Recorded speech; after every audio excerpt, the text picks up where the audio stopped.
goals that you folks have. Now, I mean, there's also a thing like a advocacy function. We've talked about that, but we haven't done a whole lot with regard to advocacy. We've worked on the website a little bit. We've done some sort of proactive information distribution, but we haven't done a lot with advocacy. We could do more. So legislative and quasi judicial are the two main ways that we will function tonight. And so when we get into agenda item 7.4, you'll note that Chair Flores will read a long script at the start of the public hearing. That script is essentially trying to tell us we're entering a quasi judicial role. You're acting as judges right now. In that role, you're supposed to be impartial and you're supposed to judge an application with fairness based on the standards that we have. So I just wanted to say that quickly because otherwise we're going to get into these land use applications and it might be kind of confusing what exactly we're doing.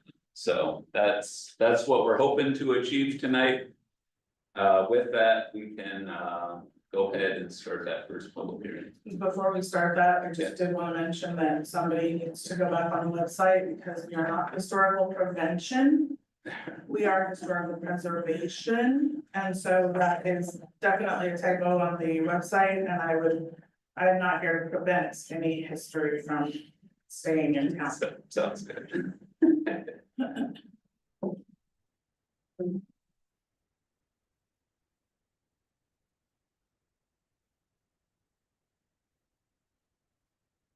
Says co-chair opens hearing.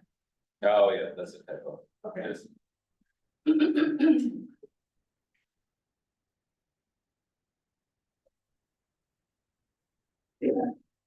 Sorry. City of Independence Historic Preservation Commission Land Use Hearing Procedures. Chair opens hearing. Subject of hearing and the public hearing before the Independence Historic Preservation Commission is now open for application CA-2025-01.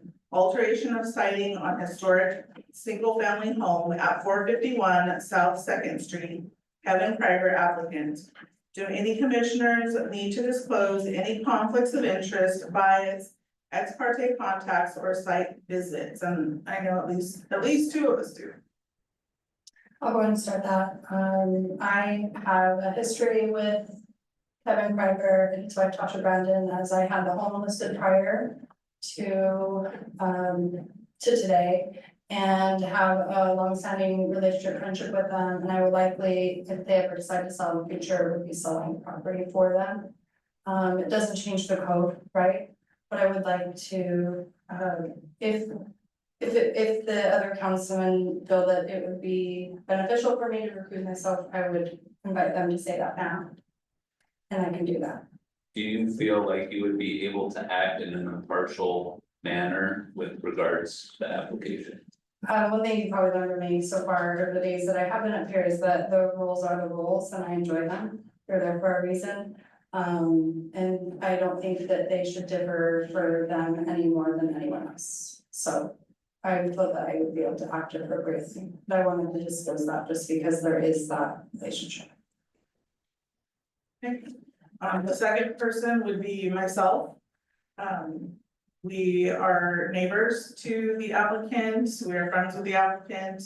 And my daughter and her fiance lived in that house in, I think it was 2023. And we are acutely aware of the siding issues and the window frames and all the things that go with that house.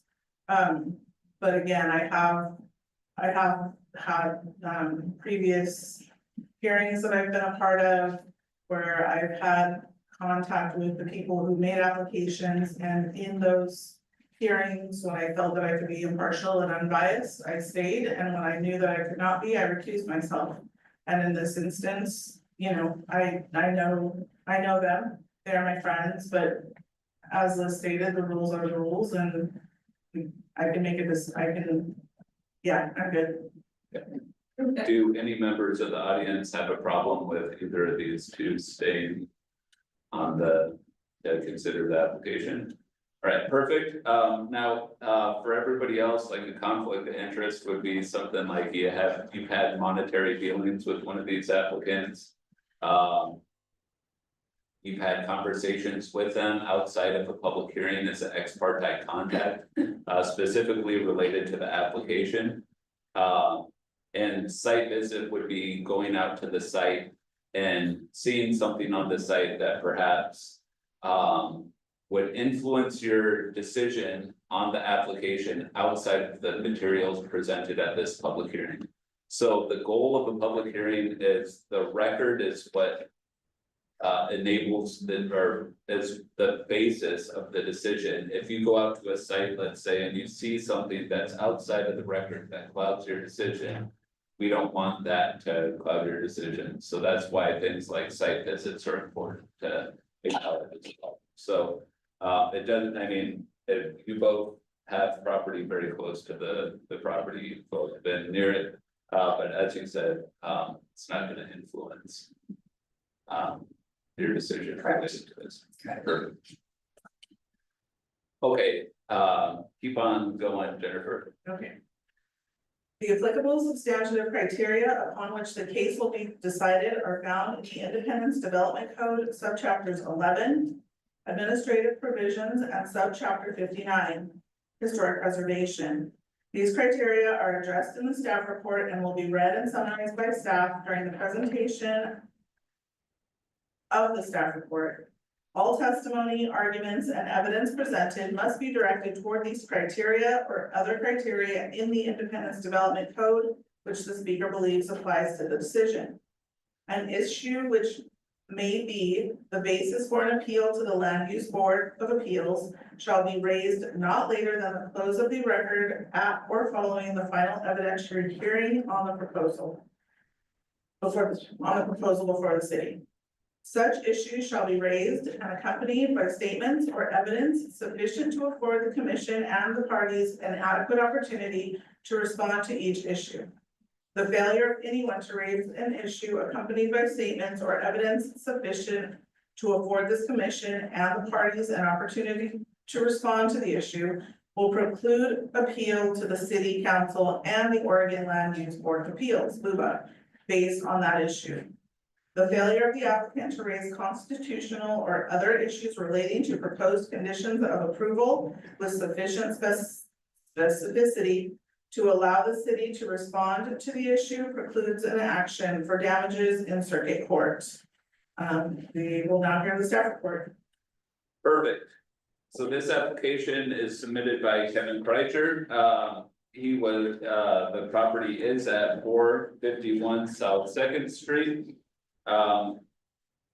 The building was constructed in 1895, at least the main portion of the building. Though there are clear later additions on the structure. We also think, just looking at it, that the building has been changed a little bit over time. And Myra, if you could go to page 6 of the staff report, that would be great. This gives you a picture of the building. You can see clearly that probably the original shape of the building was this main gable, and then at a certain point, this back addition, and I'm pointing with my laser over there. You can see this back addition right here, and then the garage was added at a later date. So you can see that this was probably the original shape of the structure, and then over time it has expanded. Looking at the structure too, it seems pretty clear to me that this window and these windows specifically right here have probably changed over time. You can sort of see the evidence of that when you look at how this window is trimmed and everything like that. Just the shape of it. These are slightly different though. And looking at it, these are wood windows. It's interesting, the 2012 designation document says that these are vinyl windows, and looking at them close, they're clearly not vinyl windows. They're wood windows with a sort of projecting storm window on top of it. And so the windows themselves are fairly historic, though I would venture to guess that they're not original to the house, just a thought. I would also say that these things like these shutters right here probably aren't original to the house either. It's interesting too, when you look at this piece of trim right here, this is a rounded edge. Piece of bottom trim, it almost looks like gingerbread, different than the trim here. And trim here, I would imagine that this piece of trim is probably one of the last. The most recent things added to the structure. So that's kind of interesting, just some things to call out. This is called like I call it a piece of roof trim, but it's called like a freezy or something like that. That's distinctive, this right here, you can see how they did this, and we've seen this on other historic structures in Independence. And if you scroll down to page 7, perhaps you can see it just a little bit better, right there, Myra is perfect. Maybe go up to figure 2, just to show it real good. You can see how they used to do this, they would lay this siding down, and then they would actually install the trim on top of it. Which it's not how we do things now, but we see it in tons of houses in Independence. What this really does, and if you scroll down to figure 3 then, Myra, is really create a unique sort of depth on the wall, right? It's something called things, it's like shadow lines that these windows create. It's a depth to the wall that when you look at, well, figure 4 right there.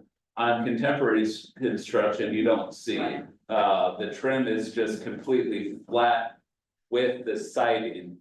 And so, and replacing the siding, which this application wants to do on just the front of the building, and just replacing the siding on the front of the building, it runs the risk of potentially installing the window trim directly flush with that siding, because that's how we do it nowadays.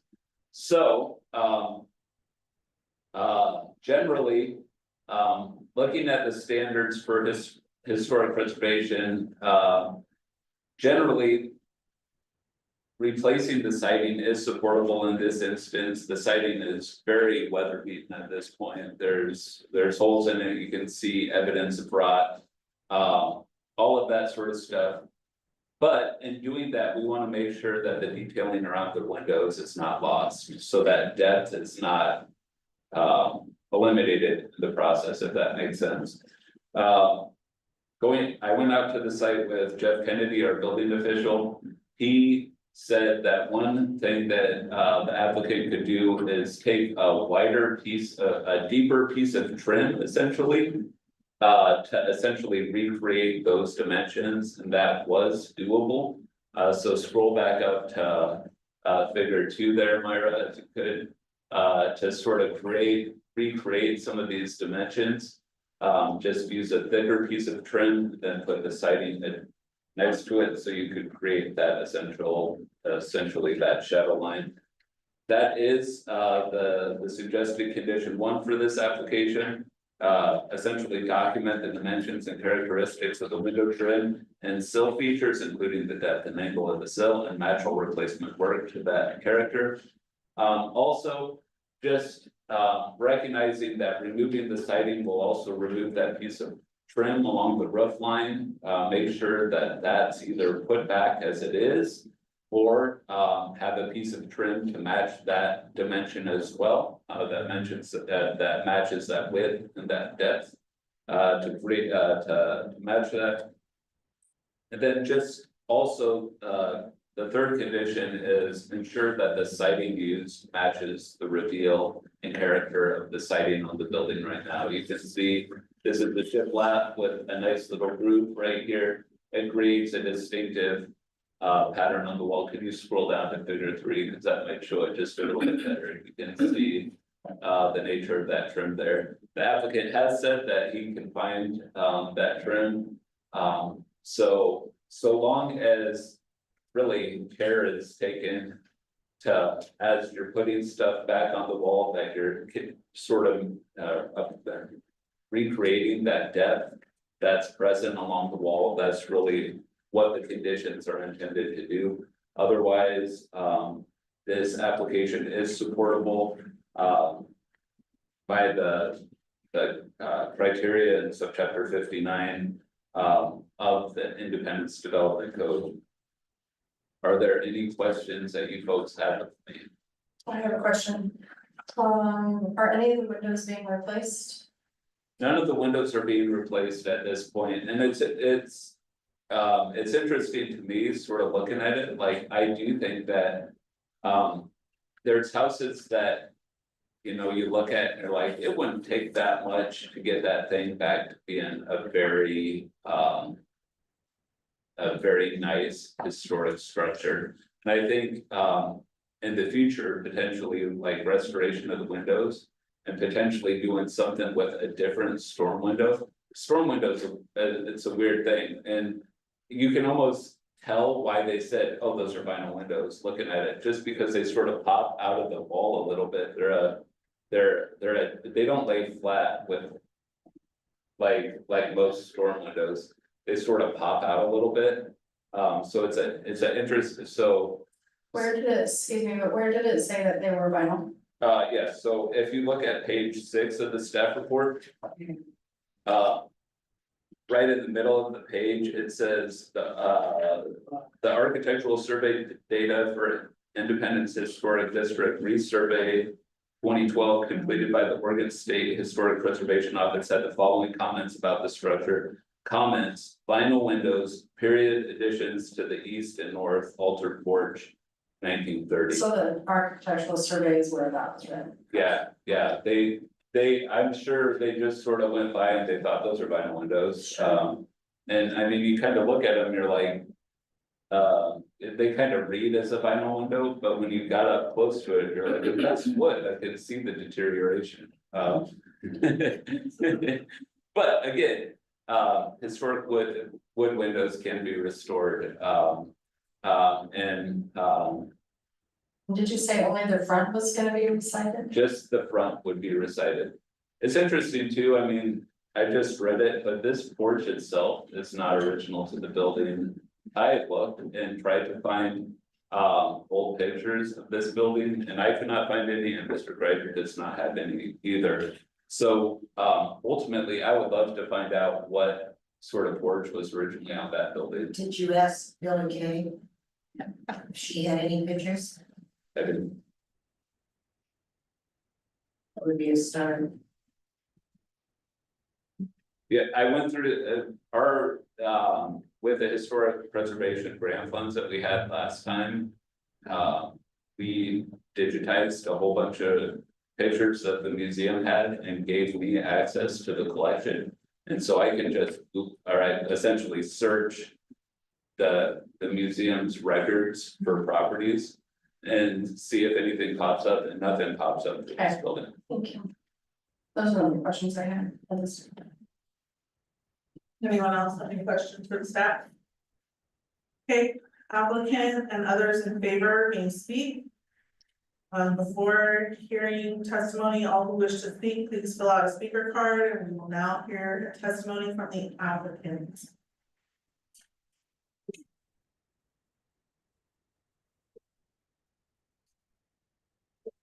You are that.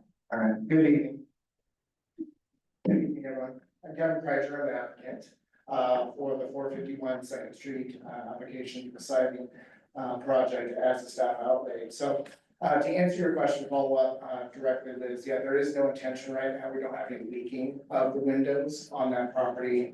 What we will be doing though is replacing the flashing that sits behind the windows on top of the ledge on top of each of those windows. So to forbid, I guess, any leakage of water in the future. So that will be something we do with the scope project. Further as far as the scope, we're just gonna do the facade of the west side, the west facing side of the building. That's the intent there. And then of course, with that new siding that I've sourced through a millwork contractor, they will be able to match that same profile and ideal siding that's got in the house. So it's gonna look very nice, and the intent of this is to get it back to as close as we can to the historic look of the National Registry that Taylor House is referred to. So That is the intent of the product. We will follow up, and of course, have to paint, the site and the entire house also, so we don't believe that that's within the scope of this project, so.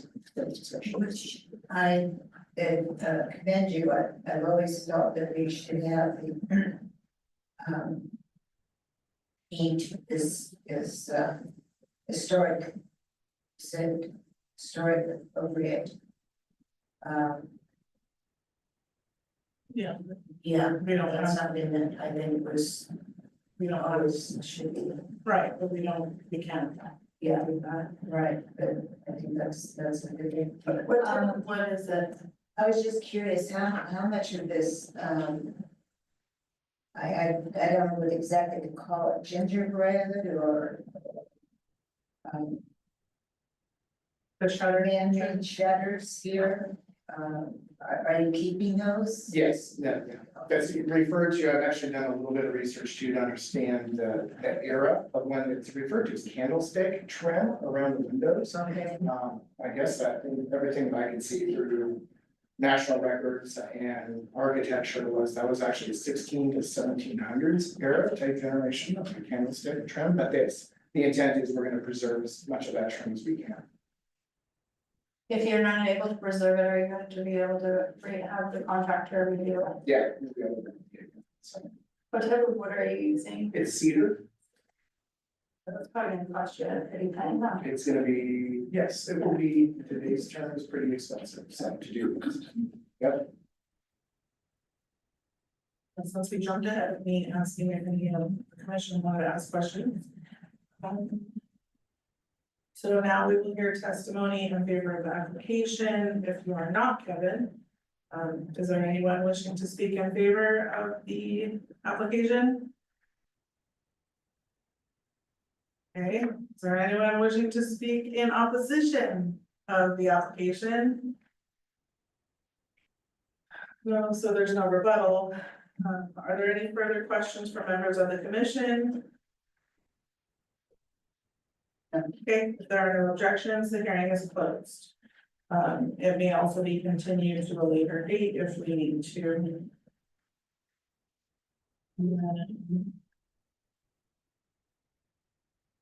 So the hearing is now closed, and we can have discussion and deliberation. Any questions asked need to be asked through me or to Fred directly.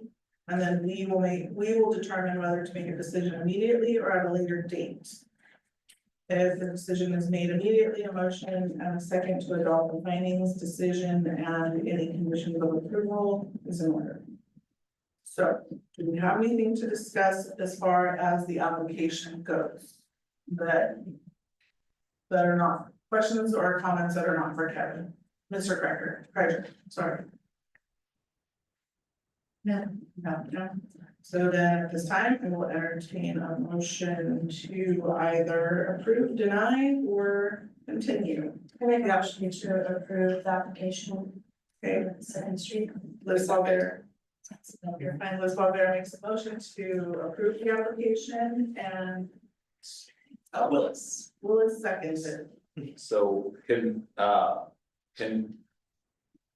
I'm sorry to jump in, but could we have a motion adopting the findings, conditions, and staff recommendations of the staff report? Like it says Partially- in here. Yeah, like it says down there. Partially, we want to make sure that we have the conditions that are reflected in the staff report.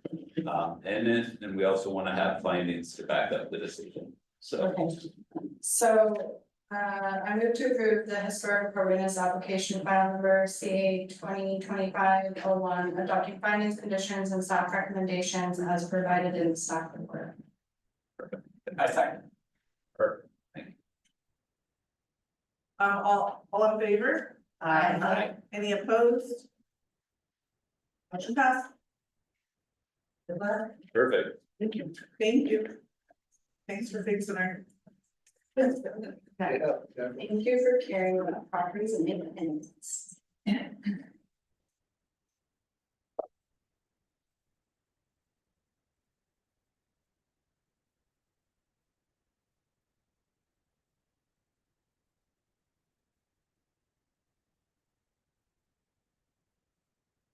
Alright. The public hearing before the Independence Historic Preservation Commission is now open for application. Oh, do I have to close the other one officially? You did. Okay. Okay, thank you. The public hearing before the Independence Historic Preservation Commission is now open for application CA 2025 02. Restoration of transom windows at 284 and 286 South Main Street. Ted Baker is the applicant. Do any commissioners need to disclose any conflicts of interest, bias, ex parte contacts, or site visits? No. Other than walking by and taking pictures, so that I was excited that something was happening. No, I mean, and I go in that restaurant. Right. Okay, so the applicable substantive criteria upon which the case will be decided are found in the Independence Development Code, subchapters 11, administrative provisions, and subchapter 59, historic preservation. These criteria are addressed in the staff report and will be read and summarized by staff during the presentation of the staff report. All testimony, arguments, and evidence presented must be directed toward these criteria or other criteria in the Independence Development Code, which the speaker believes to apply to the decision. An issue which may be the bias for an appeal to the Land Use Board of Appeals shall be raised not later than the close of the record at or following the final evidentiary hearing on the proposal before the city. Such issues shall be raised and accompanied by statements or evidence sufficient to afford the commission and the parties an adequate opportunity to respond to each issue. The failure of anyone to raise an issue accompanied by statements or evidence sufficient to afford this commission and the parties an opportunity to respond to the issue will preclude appeal to the city council and the Oregon Land Use Board of Appeals, LUBA, based on that issue. The failure of the applicant to raise constitutional or other issues relating to proposed conditions of approval with sufficient specificity to allow the city to respond to the issue precludes an action for damages in circuit court. We will now hear the staff report. Perfect. This application is submitted by Ted Baker. That's in the audience today. It's a restoration of the transom windows at 284 and 286 South Main Street. The building was built, I think it was 1912. It was built for Weatherby and Jones department store, which was short-lived apparently. We did have some information in the historic museum database about it. It looked like the store was only in operation for about 3 years, but this building was purpose-built for the store, and you can see the Weatherby and Jones name on the page 23, Myra figure 3. You can see the second there, you can see the Weatherby and Jones name. This would be to recreate that name and also reestablish the transom windows on the building. Now, this project was funded by a state historic preservation Diamonds in the Rough grant. And so the project has had to go through state review. In the process of going through state review, Ted just neglected to go through our review as well. And so there was sort of wires crossed. He was working with Sean and Marshall through our grants department related to that. And then I didn't know much about the project until the front of the window, the front of the building was gone. I got a couple of calls saying what's going on. And so thankfully Ted was responsive and submitted what the plan is for the building. Now, you can see the transom windows on the building, very good in figure 2, so scroll right up, Myra, you can see they're a really cool pattern where it's like 2 full-length ones and then a half one, and then there's a couple of windows right sort of right in the middle that actually open. And you can see in that image right there that those things are tilting in toward the building, and it's no doubt for airflow. So and all of that is being recreated as part of this project. It's just a very It's a very cool project. What it does is super beneficial to our downtown because when you look at how this downtown is supposed to work, this line is supposed to line up with this line, which is supposed to line up with this line, right? It's supposed to just sort of go down. Everybody built sort of at the same level, and because of that, it creates a nice sort of uniform looking street front. What Ted is doing with this project is reestablishing that through this area. Now, if you look at figure 1, so go up to page 22, Myra, you can see what previously was there is D111 siding over where the transoms used to be. The windows were largely gone, is that correct? There were some left on one side, but mostly gone, yeah. Mostly gone, and this work right here was probably all done in about the 60s.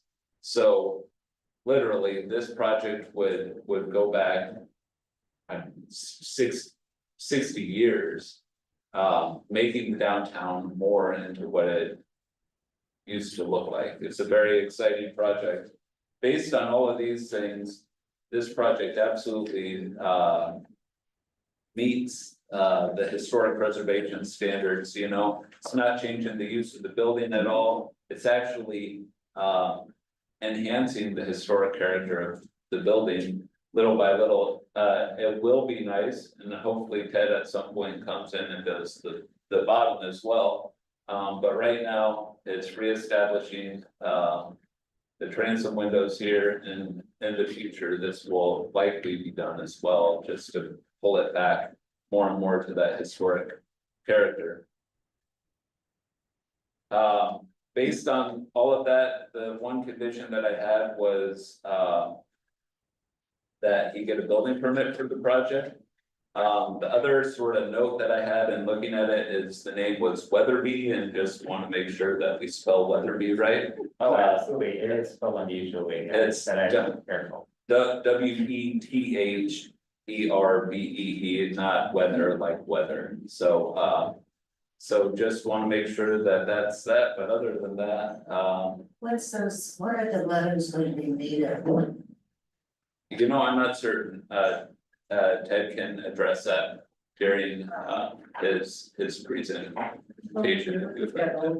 The really old picture, you can see, was What page are you on? page 33. Yeah. Yeah, you can see whether it be a Joe, is it Joe? Yes. Okay. Are you gonna keep that? It's not on there. It's not on there now. There's no letters on there right now. Oh, you're right, of course, excuse me. So, so based on that, all of these things, I would recommend approval of this application. With one condition that, building permit is, received for the project. Before hearing testimony, all who wish to speak, please fill out a speaker card. We will now hear testimony from the applicant. So, thank you, I'm Ted Baker, and my wife and I recently purchased this building, sort of related to our restoration of the Opera House building next door, and work going on there. But we always wanted to see these transoms back, so that ended up happening as well. And I'm happy with the way they turned out. It was harder than we expected, but it's clear for everything is, you know, exactly the same profiles, everything as the original. I mean, one thing about downtown is that you're lucky, you get to have lots of historic photos, you know exactly what things look like through the era. We had perfect ones for the Opera House. We could get down to, you know, by this is less than an inch of molding profile. So the things that need to be settled still, I think that's a really good question about the material for the lettering, because I'm not sure what to do, honestly. They were probably wood originally. You can still get wood letters, that are water jet cut, but they're not solid wood, they're, you know, I mean, they're fine, they'll be painted, but I just didn't know if maybe I should go with aluminum letters that are, laser cut, that would be like 3/4 inch. It would just, but they would be made of aluminum and painted, or if I could get wood letters, which will, you know, I mean, I'm fine either way, the wood ones are actually a lot cheaper. And might look more historic, but I don't know if you would be able to tell the difference, like the lines would be a tiny bit crisper on the aluminum letters, which might be noticeable. So I could use the input on that, and then also we don't have any detail on the upper trim, so if the board has any input on that, just the piece that goes along the top of the transom. And just further to Fred's point, we do plan to do the lower portion of the side as a separate project, you know, realistically, maybe like 5 years to you know, to get that all done as well, so. Can you scroll down to the next figure, or, oh, alright, scroll up, I guess it was to figure 2.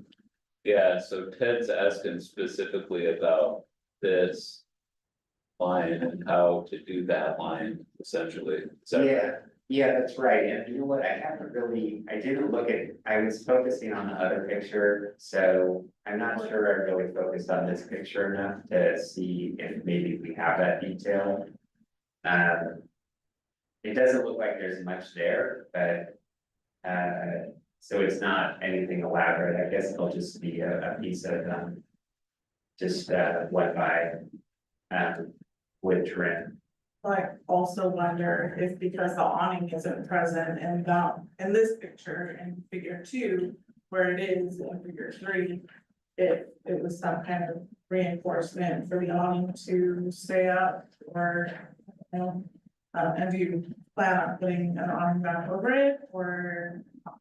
No, I'm not a big fan of awnings, the historic ones were like that, they were retractable, so they were meant to go away.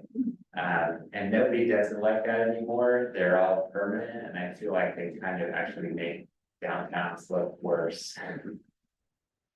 I know when they were doing them, they had like a little cover that kind of closed over them, so maybe that's what that is, the trapeze that you're saying. Yeah, I think they tacked some things onto that, over the years, there was a piece of wood there, but there are also bolts that go, which was when it was built, and the Opera House has these too. They were intended to be the fastening points for the awnings, so the awnings were canvas and they were secured with ropes to these high bolts. I think some of our houses probably still have things like that. Yeah, There's an interesting, we're kind of getting off topic here, but in Dallas, there's a really interesting retractable awning thing, and you can see the whole mechanism that they could get it in and out. You don't see them put it out ever, but like you can see the mechanism that they use to pull it in. Still there. yeah, because you could imagine in a windstorm, you know, those shopkeepers had to take care of those lines that roll on. Those would just blow right off. I have a question. On page 35, is this the way the front of the building looks right now? I don't have it in front of me, but, Yes, it is. except that, yeah, and I apologize for the thing happening before this. Like Fred said, I got confused because I had been working with Sean, and I was the chair of this committee like 15 years ago, so I really shouldn't have any excuse not to. But I have a lot going on, so I need mercy. Now that we have page 35 pulled up, can you point out, Fred, with your laser, what piece of wood you're talking about that you want recommendations on? Yeah, well, Ted's essentially asking for for this transition right there, is that right, Ted? Yeah, you don't see it there, but on the Jubilee next door, they have a fairly large piece of trim there with a crown on it. And I don't think that we should have it, I think it should just be one by with no cap.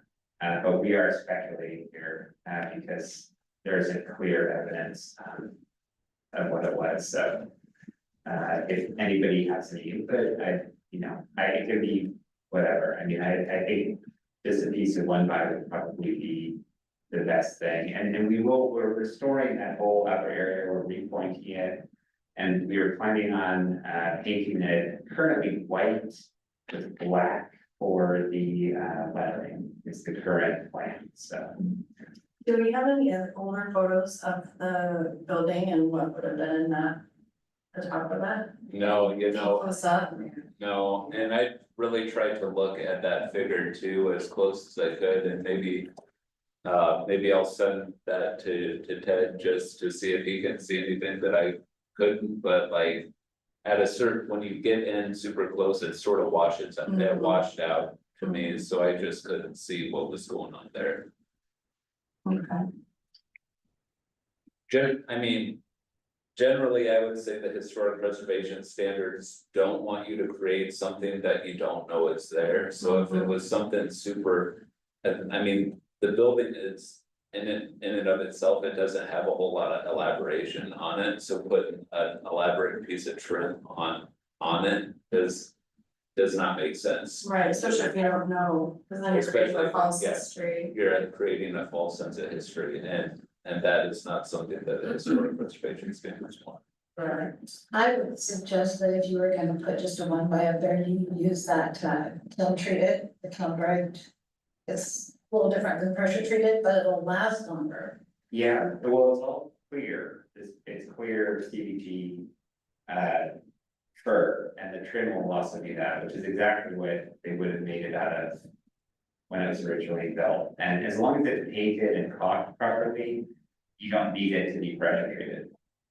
Well, it's not pressure, it's a kiln dried, I just know that on exteriors, it's lasted a lot longer. It almost looks like you can see where it was there, and I wouldn't think they would have done a crown molding there either with that.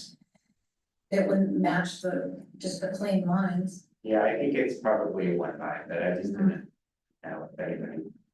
That's it, because that's not what they did next door, they had to be a little bit fancier, maybe they had evidence of that, I'm not sure.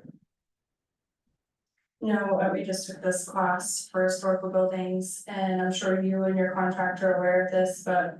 It's really important on the exterior of the building to paint the portion of the wood that you're not gonna see and that will not be exposed, because it prevents water from seeping behind. It'll be really unfortunate if you go to all this work to help bring our independence back to what it was.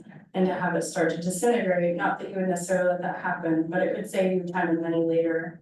It's like painting the edge or preparing the wood, even though, Yeah, got that information on it for you if you need it, but. thank you, that's a good tip, and that's a really important thing, because they do. Like the Jubilee one, unfortunately, is deteriorating a little bit, and it really, but the Opera House one. The contractor built that, he's retired unfortunately, but I learned a lot in watching him, and he does that technique of making sure that everything is sealed.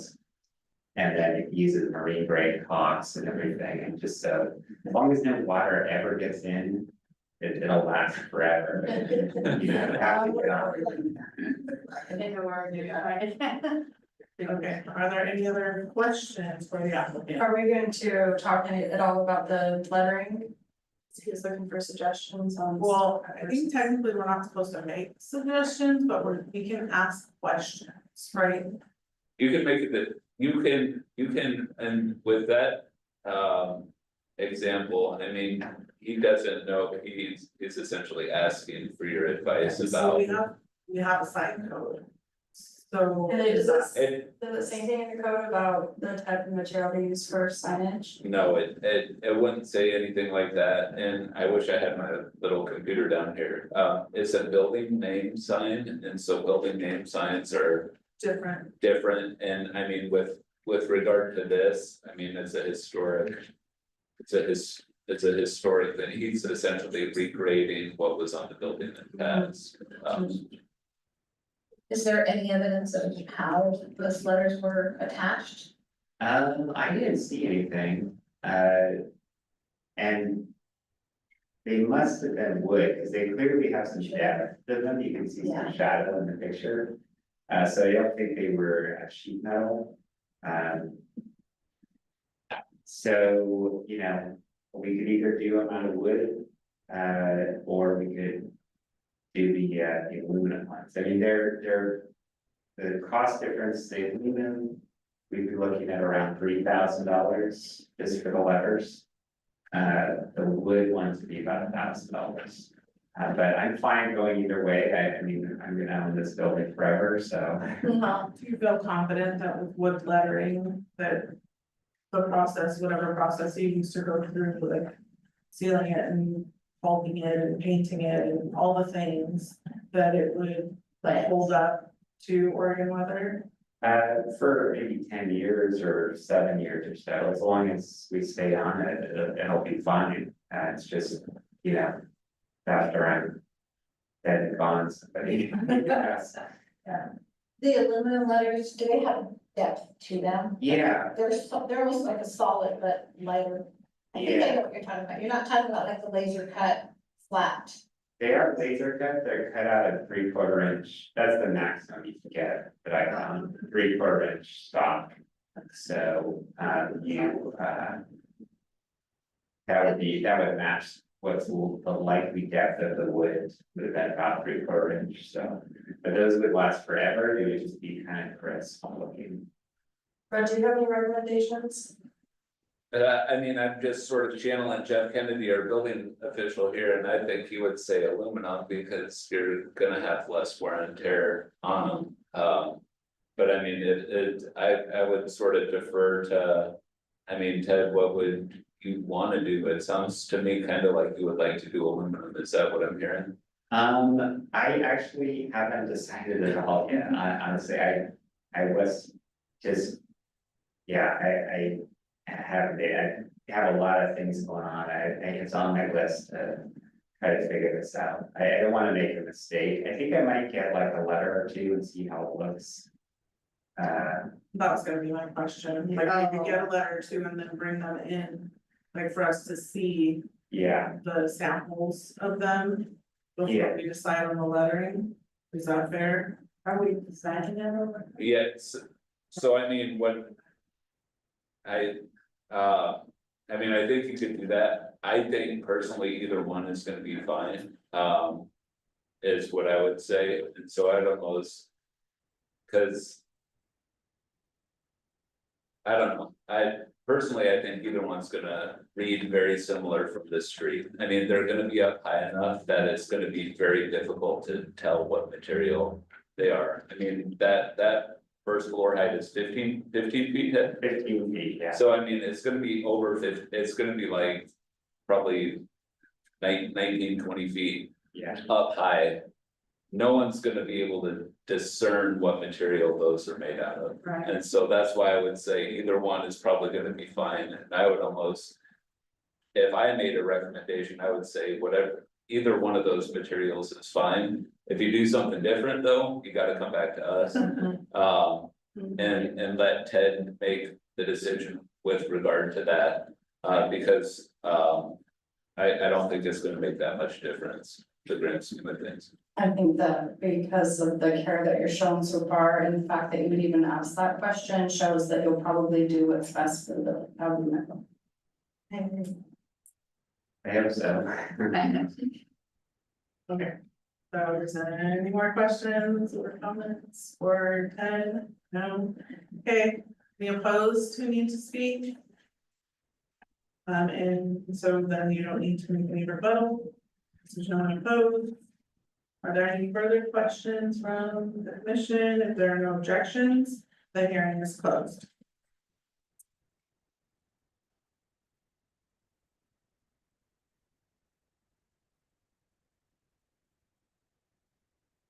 Are there any questions not for Ted that we need to discuss up here about anything that we've heard going forward? Okay, so then I would ask for a motion, but you have to read it. So we'll have to get a motion.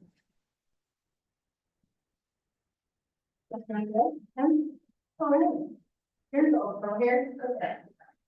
I move to approve the historic appropriateness application, file number CA 2025 02.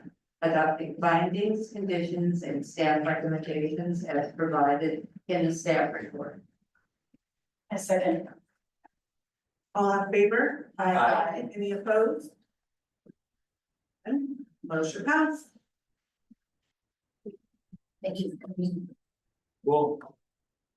You guys can take off if you'd like, we're gonna keep on going.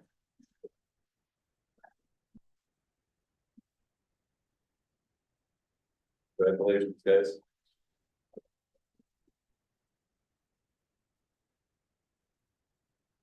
Alright, so for the next thing on the agenda,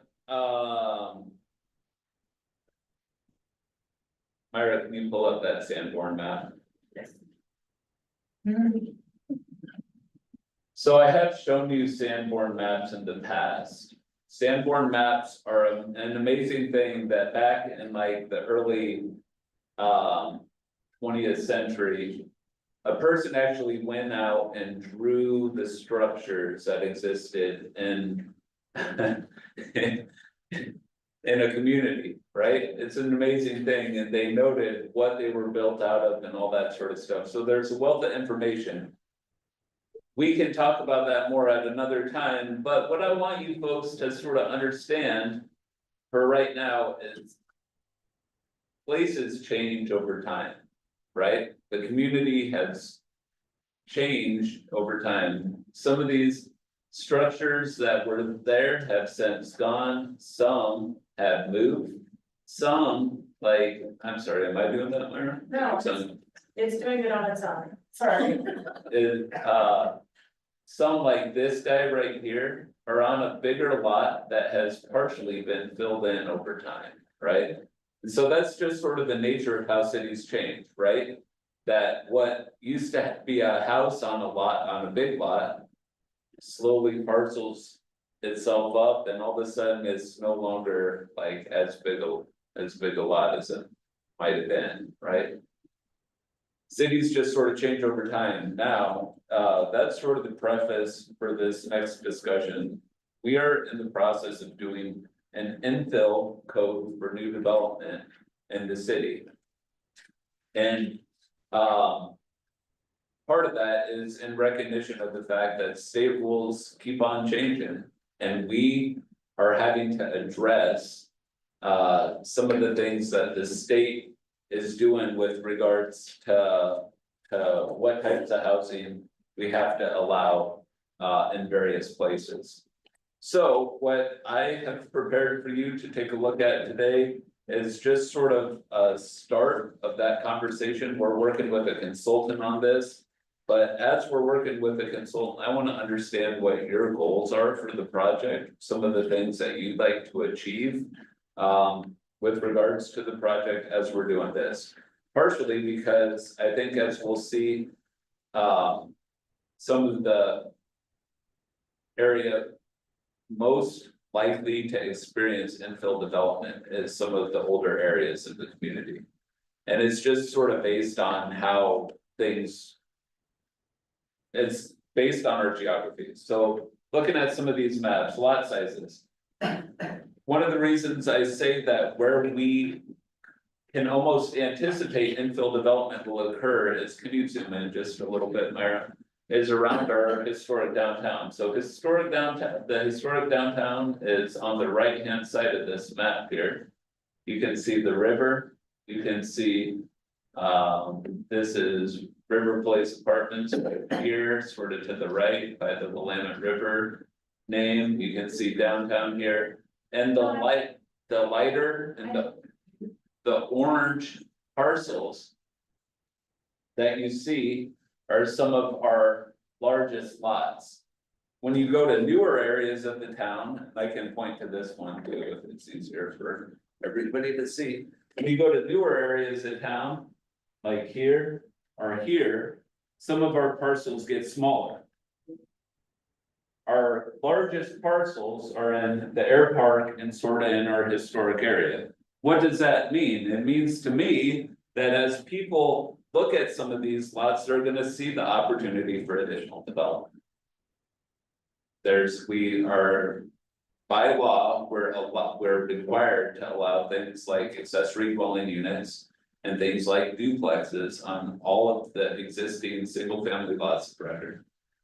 It's just how state law works now. Now, what we'll see too. Is looking at these. Areas with certain lot characteristics are inherently easier to develop. So if you've got two ways to get to your property. It's easier to develop, so if you've got a street and an alley, let's say. You can get to the back of that lot in an easier way, if you don't have an alley. Some lots have no way to get to the back of the lot, so you can't put anything back there, it's very difficult to put something back there, or even sort of mobilize for development back there, right?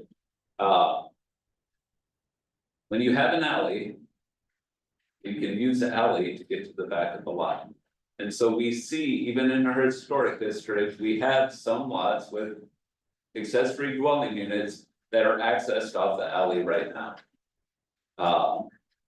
Right? So this map shows where the alley lots are, and you can see they're all in older portions of the town primarily. Right? This is a Henry Hill edition plat right here, this is Thorpe edition. Plat, the sort of subdivisions that created some of the original portions of Independence. Myra, go to the next slide, please. Another thing that we can see that's really interesting is when we look at things like corner lots.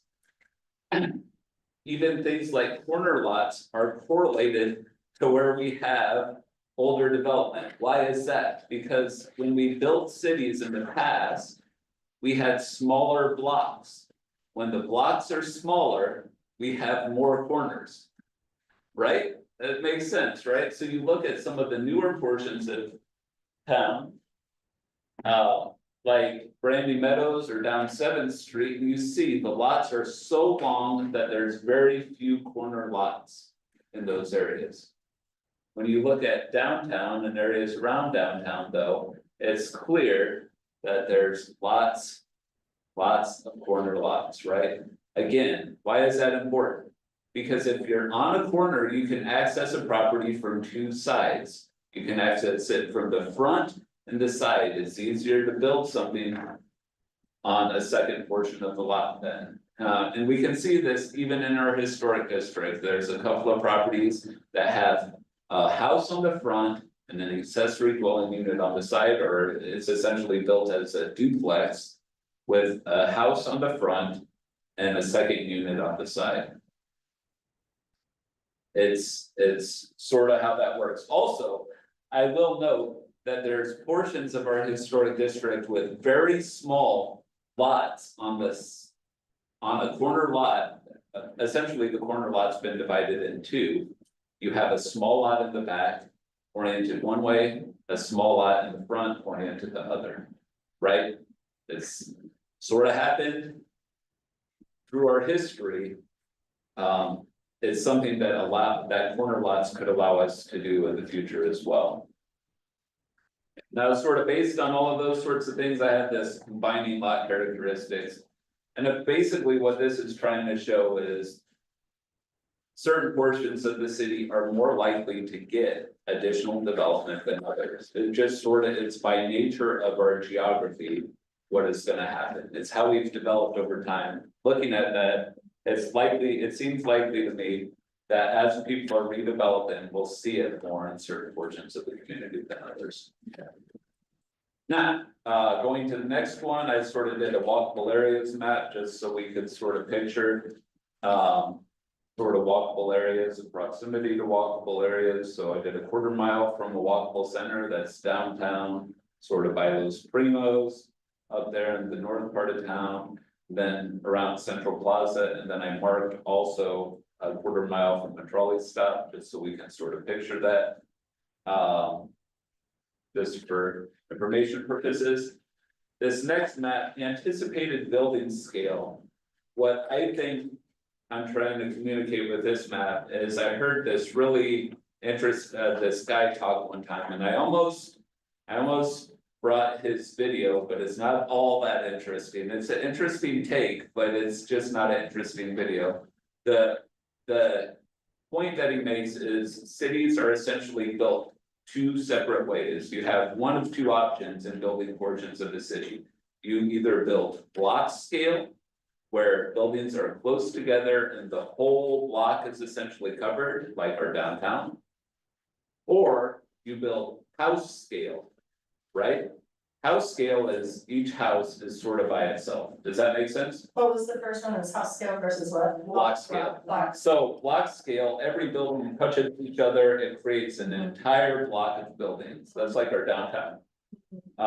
House scale is each individual house sort of is its own thing, and they sort of relate to each other. Now, you can see on this map, I did anticipated building scale, I did block scale, house scale, and then the orange is sort of like, I said mixed, but I don't really know. I mean, some of these are sort of questionable, so you can see the house scale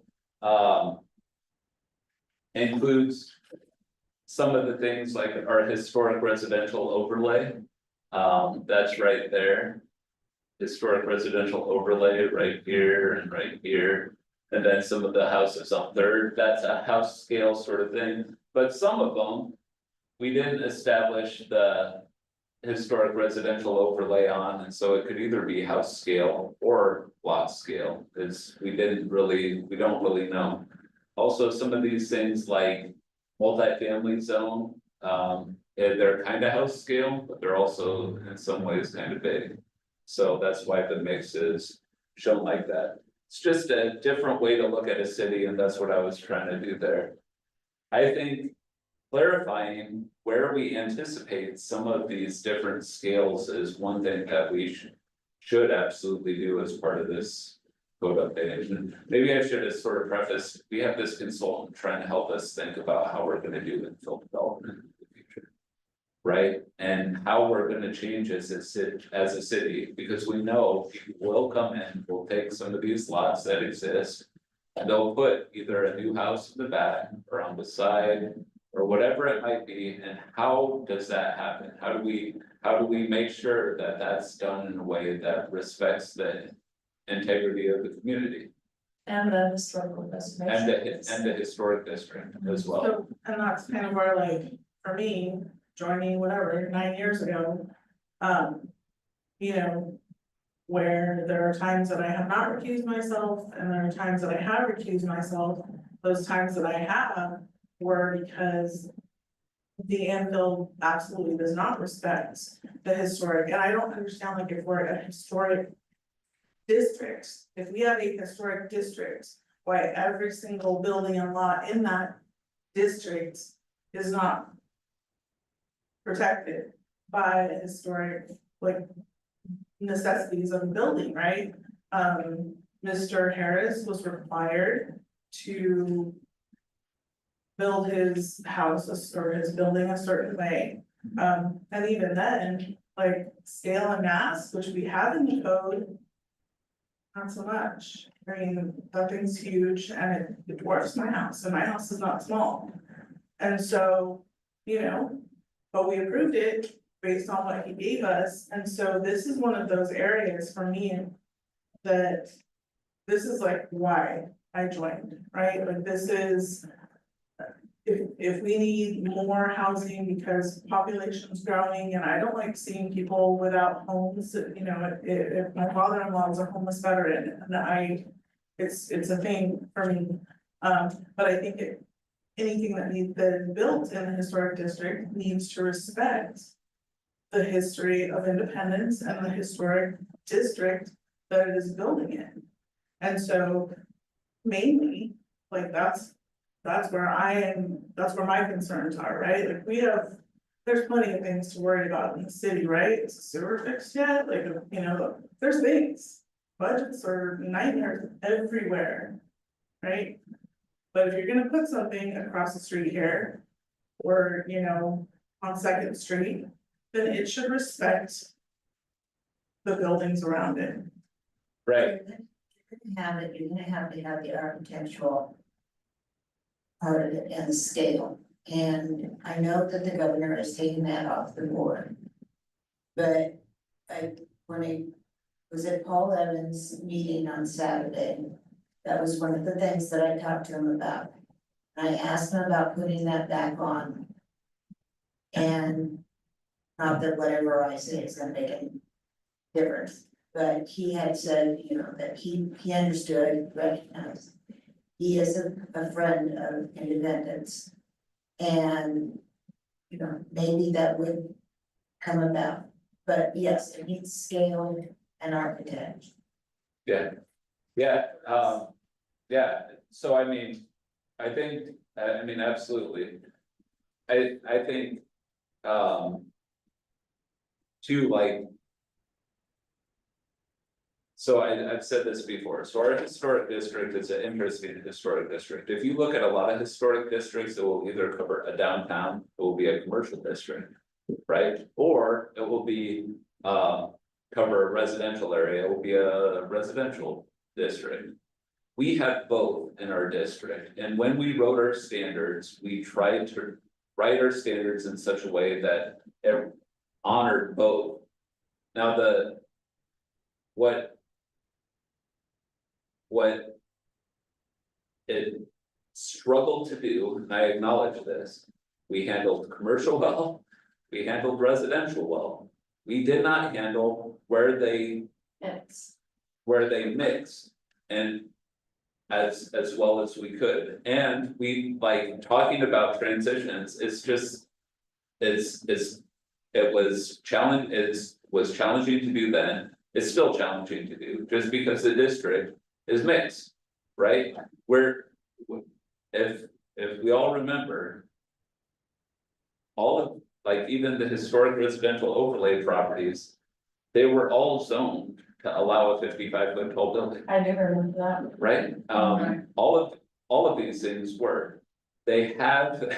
In some instances, we went through and we said, no, the scale has to be smaller, it has to respect the neighboring buildings. We didn't do that everywhere. And that was a conversation that we had at the time, but again, it's something that we can talk about again as part of this. It's like, how does this mixing happen? Because I've heard from you guys, and I mean, I know that it's, I mean, we're. In the grand scheme of things, we're talking about a very small number of lots, right, where this mixing is the most. Problem.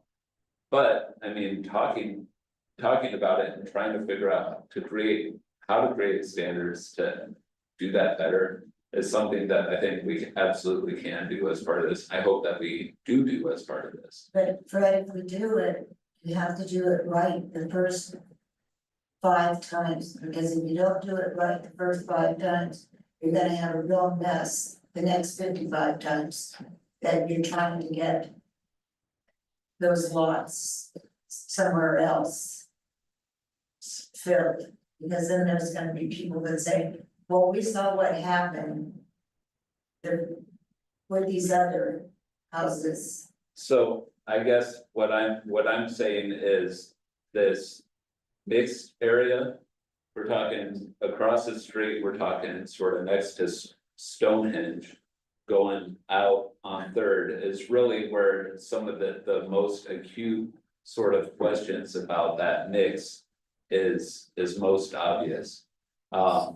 That, the grand scheme of things, we're talking like 3 lots, going to the historic residential, or, and maybe not 3 lots, maybe it's more like 5 or 6 or 8.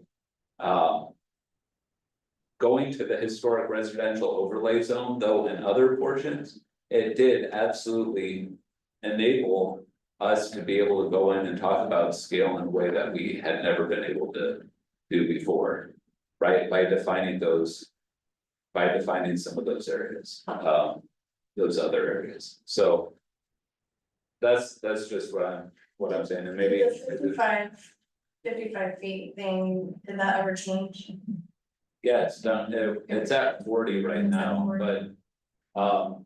The state has allowed an adjustment of 10% of. Wait, 20%, 40, essentially to 48, whatever that is. I mean, basically, we're doing anything that we don't like, but how you don't like the building next to you, if we don't like it, then we have to change the code, right? I don't dislike Brad's building, it's way bigger than the scale and mass of mine, which was in the code that we wrote. For years, literally years, I think the first 4 or 5 years I was on the commission, we were writing that code every time. And so, like, we thought we covered it all, you know, and we said size, you know, scale and mass. And he has done a great job of, you know, approximating a craftsman build.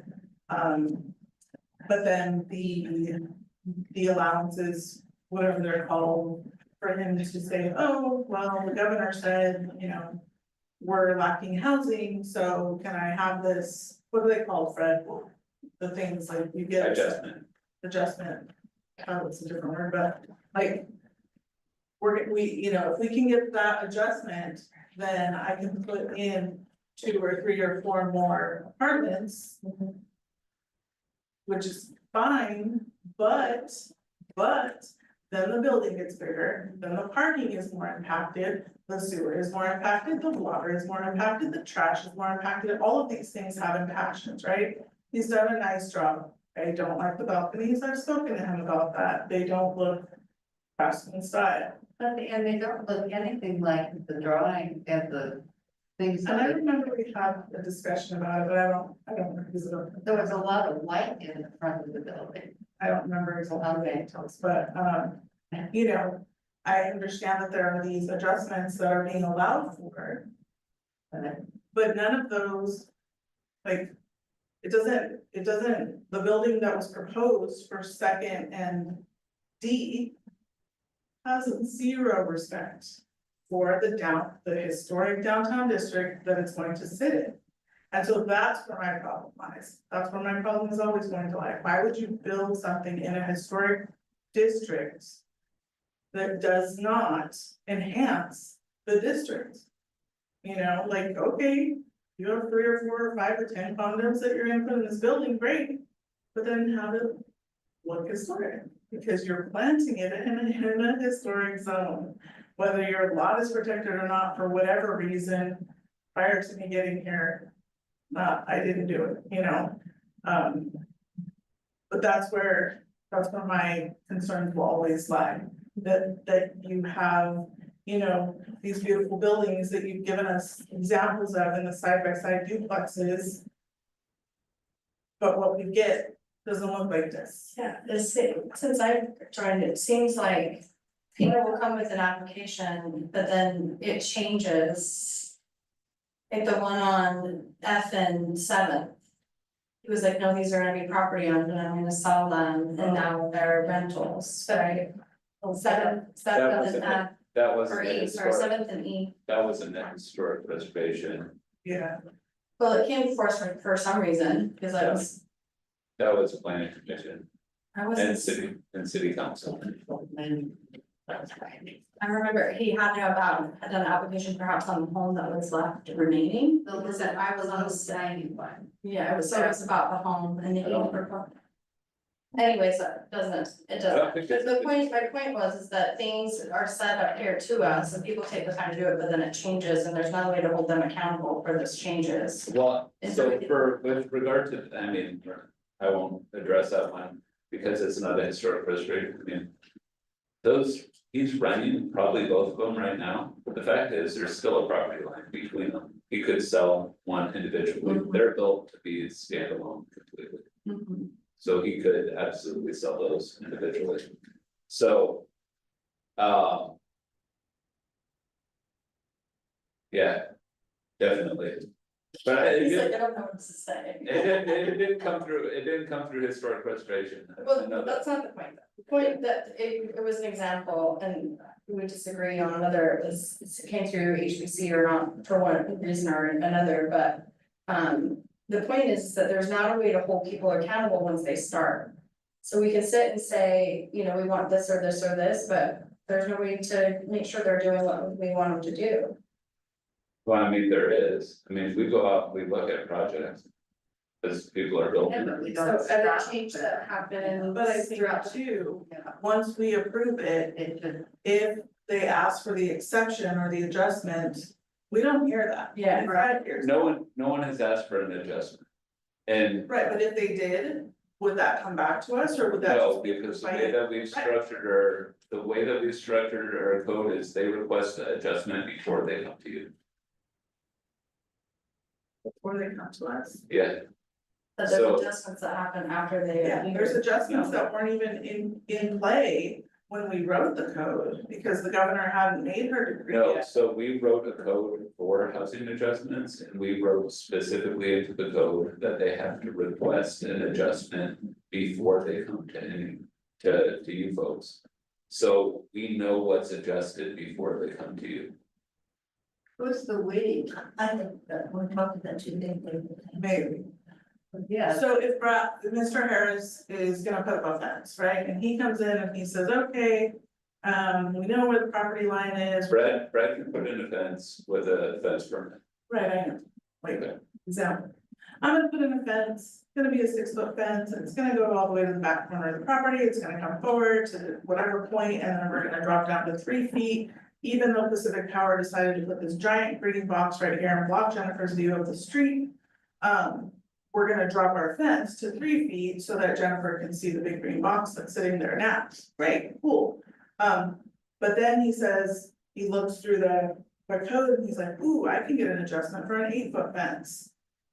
He doesn't have to come back to us, right, cause he asked for a 6-foot fence, we approved, So- whoever approved it, I don't know, and then he's like, oh wait, there's an adjustment for 8, I can put up 8 feet, which is quite frankly fine with me. But, like, he doesn't have to come back to whomever, right? And That's say, what my point is, yeah. So, okay, a fence is probably a bad example. okay, but that was what I could think of. Fences, there's $35 per minute through us. But It that was doesn't what I have- could think of. Okay, yeah, so, so I mean, if they're changing, something that was part of an approval, Yes, they should come back to you folks. okay. And but there's no, I guess that you're saying the accountability is there, but.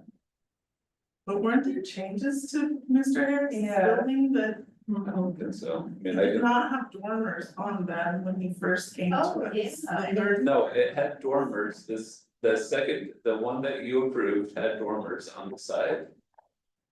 I think I even talked about them in the staff report. You ever can't go to slide 45.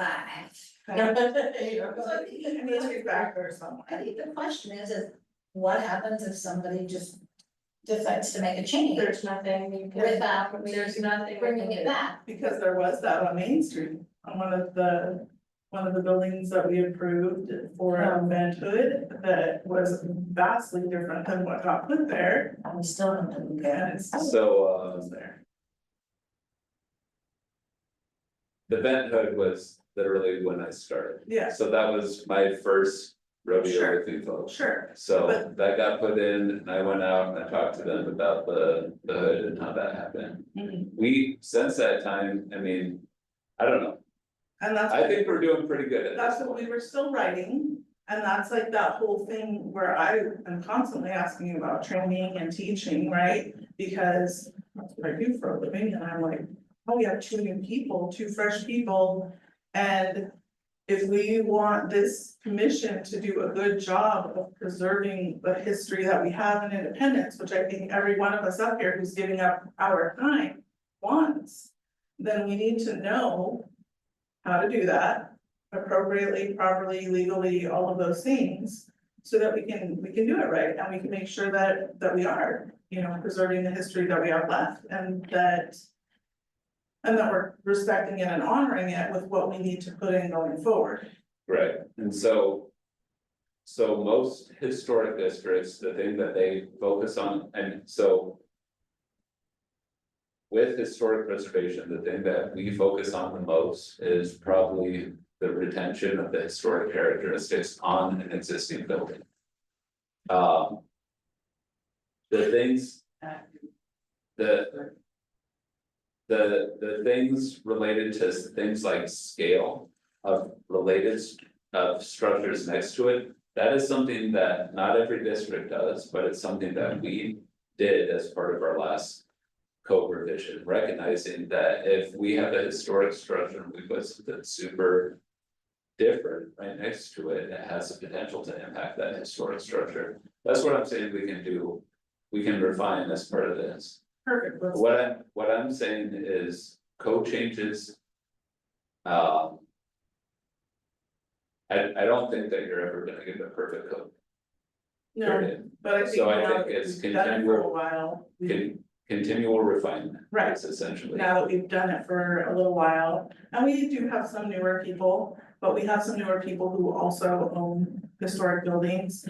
And so that refinement, I think, is where we do need to come back to it, because you have a lot of new people when I came, and so, or like. When the code was written. Yeah, and we were right, and literally it took years, and so. If we don't know what we're doing when we're writing it, then we're not gonna write it correctly. We have to know what, you don't have that. Hey, what's the goal? What are we trying to get to? How am I supposed to write a paper on quantum physics if I'm still in algebra 1? Like, I don't know, I can't. Well, sometimes you just don't know until you know, that's like my perspective, and hindsight are so painful sometimes. Right, Yeah. right, so, so the next map sort of going on, the allowed height map. This is something, it's sort of. I think it's interesting because our downtown right now is. Actually one of our lesser height limits, so 40 feet in our downtown. Out towards Central Plaza, we allow 45 to 55 feet, because we just changed the downtown height. In our heavy industrial zone, we allow 70 feet. So just keep that in mind. The one thing I want to call out here is there are not many residential structures that are 35 feet tall. One thing that I told our consultant for this project is 35 feet is probably too high right now in our residential areas. If you put in an average height of a 35-foot tall building next to any house in Independence, it's gonna feel very large. The guy at the time sort of said, everybody has a 35-foot height limit. I'm like, I know, but guess what? We don't have 35-foot tall buildings. Maybe at the airport. There might be a couple of 35-foot tall buildings, but I can almost guarantee you that there is not many other 35-foot tall residential buildings. And with a 20% adjustment, that makes it 2 feet. Right, it's 35 feet is very tall, so one thing I would love to do is refine what that height looks like. And probably talk more about floor plates or something, do a refinement to that height. That would have an impact to the historic district, specifically the residential portions, because a 35-foot tall height building and any portion of the historic district would feel very tall. Well, and do we wanna do a revision on the 40 feet in downtown, historical downtown? Because of the revision or the adjustment, right? So maybe it should be 40 feet if they're allowed to adjust it. Well, yeah, I don't know, it would. I don't know about that, Yeah. I feel like there's some I would have some concern if we're tweaking it down 20% based on that adjustment thing, because I feel like somebody could smack us and just say. Yeah. You're trying to. Avoid this adjustment. Well, the facts are the facts, if they are able to adjust it that much, and we don't want our city to look like that, then we adjust the code so that our HBC, now historical preservation is preserved. I think you have something to say. Elizabeth? Oh, I was trying to figure, I'm horrible at measurements, so I'm like, 35 feet doesn't seem that tall. We don't have any 35 feet residential structures that you know. I don't believe so, How tall is Say my like the house? Hedges houses. Or, yeah. well. Let's Does it say, seem pretty let's say close? Brad's building, and I do have the picture with the dormer on it right here, so, um. The average height of Brad's building is probably. I don't know, somewhere around 30 feet. Okay, but average, right? What is, That's how we measure height, it's Okay. based on the average. so we're saying that 48, the 48 with adjustment. Would be 48 average feet, so if they built something, whatever, It's a 50 roof, feet, it's based on the roof peak. so So, roof peak. yeah, so the roof, the angle of the roof, so if it's a flat roof, it's gonna be 48 The whole, right, that's a for the whole roof. And you said Brad's is how tall? Something like 30, I mean, you take the average height of. 21, which is the lowest point of the gable, and 30. 38-ish. Right, so you're averaging it, but You're the averaging. highest point is 38, so. I know, To the that's- layman, to the layperson Right, who doesn't, like, has never spoken about these things, right, that building is 38 feet tall. right, I know, and that's, yeah, I know. So that's how we measure it. But we do it for every building, and so it should be the same, but we should just have a lower average number. Sure, and I understand what you're saying, like, that's your, like, the planning person and the architecture people and all those other people. Who don't do their jobs, have different things that you look at. But for the average person walking down Main Street. That's a 38-foot building, so if that's the case, we need to do a better job of explaining those things. Not only to the people who are coming in here and asking for the buildings, but to the people who come in here and go, why are you letting this giant thing go up? In my neighborhood, like, we have to be able to.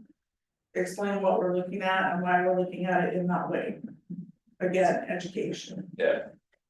We measure height based on the average height. yeah, that wasn't When we helpful went, until you explained when it. we went through the 40-foot thing, we talked about average height with the 40-foot thing in downtown as well, so, cause it specifically says the average height. Oh, yeah. We're gonna, I don't know, take a 5-minute recess or something. Oh, just a minute, recess or whatever. Sounds good.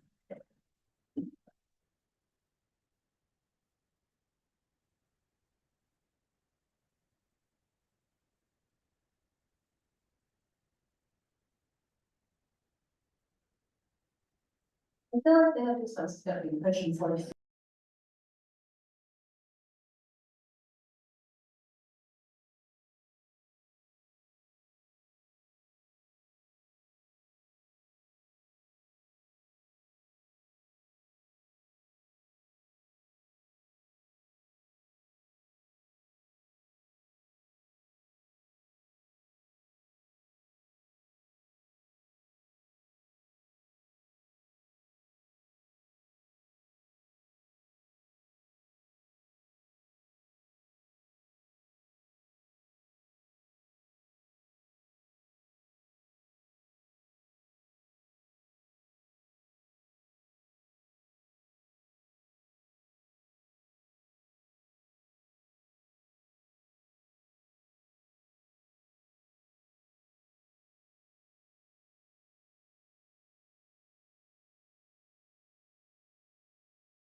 But also, I mean, we're going on 2 hours, so Yeah. if we could wrap it up. Okay, I'm not- we don't wanna watch the video, that's fine too, so. Well, we've been to training though, so whatever. Well, I know, but. So. The next one is just sort of to give you a sense, we have a 40% lot coverage requirement. What this 40% lot coverage requirement doesn't do is really stipulate how. The 40% might be achieved, what the top image is showing is our setbacks. So what that is essentially saying is, hey, this is the building.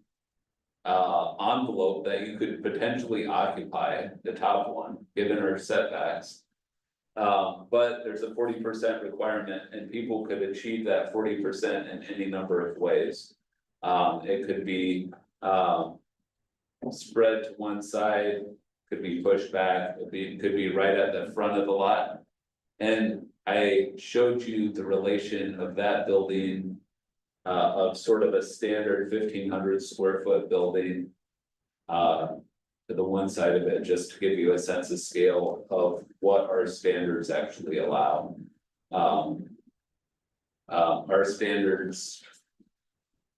Yeah, I'm, could potentially allow a fairly large building. so I'm a little confused about this, Yeah. this 40% lot coverage requirement.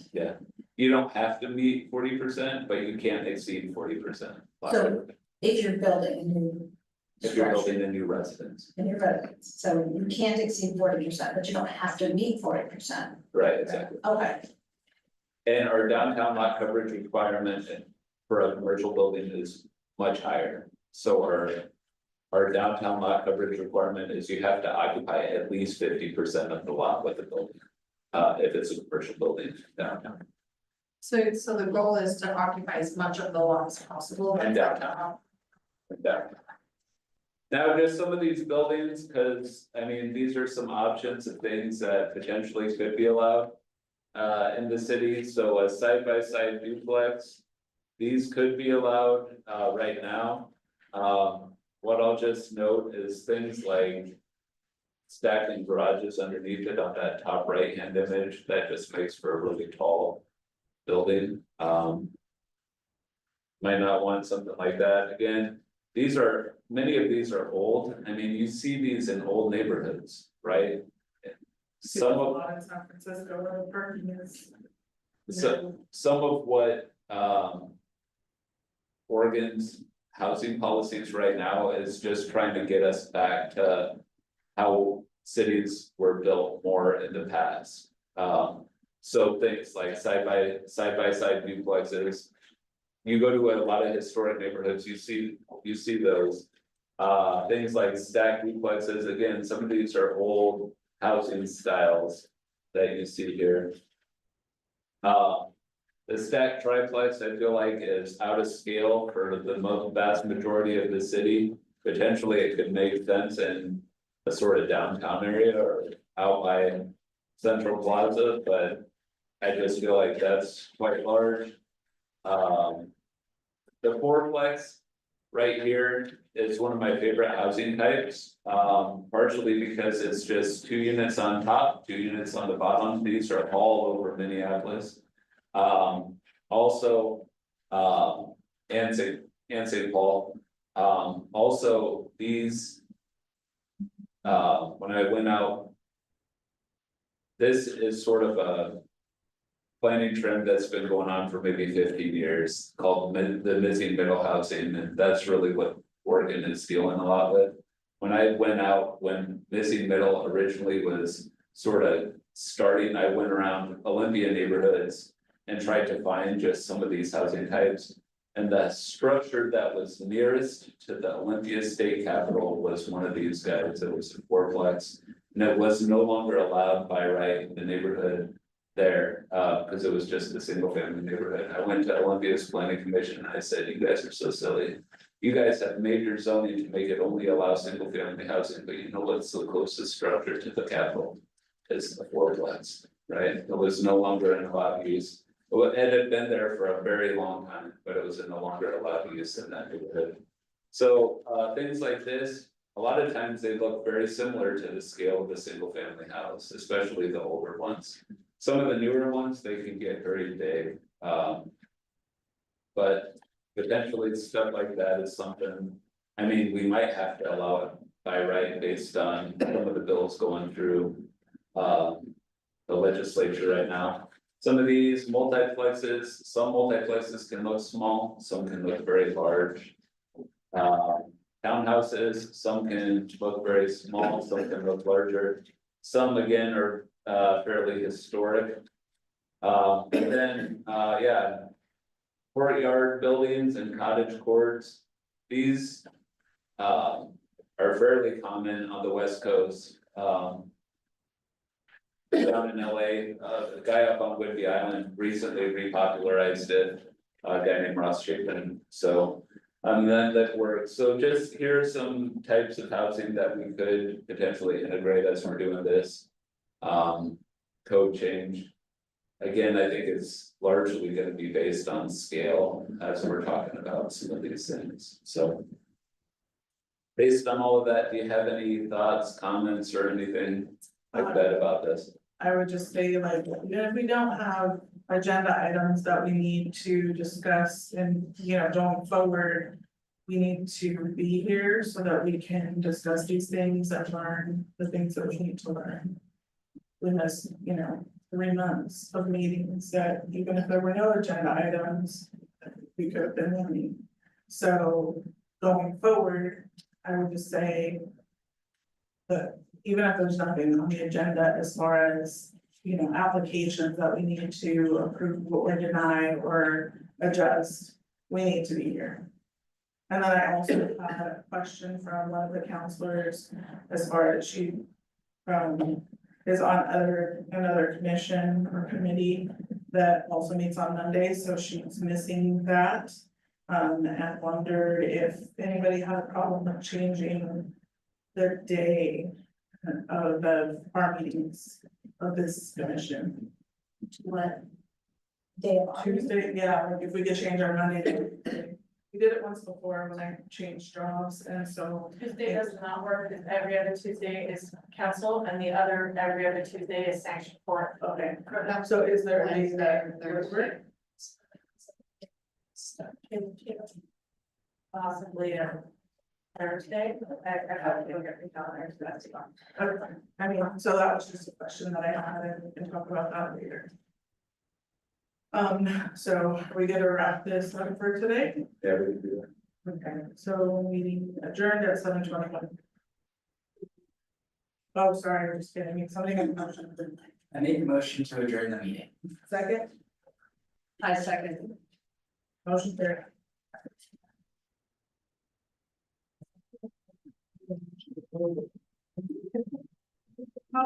Yeah, you look familiar to your check.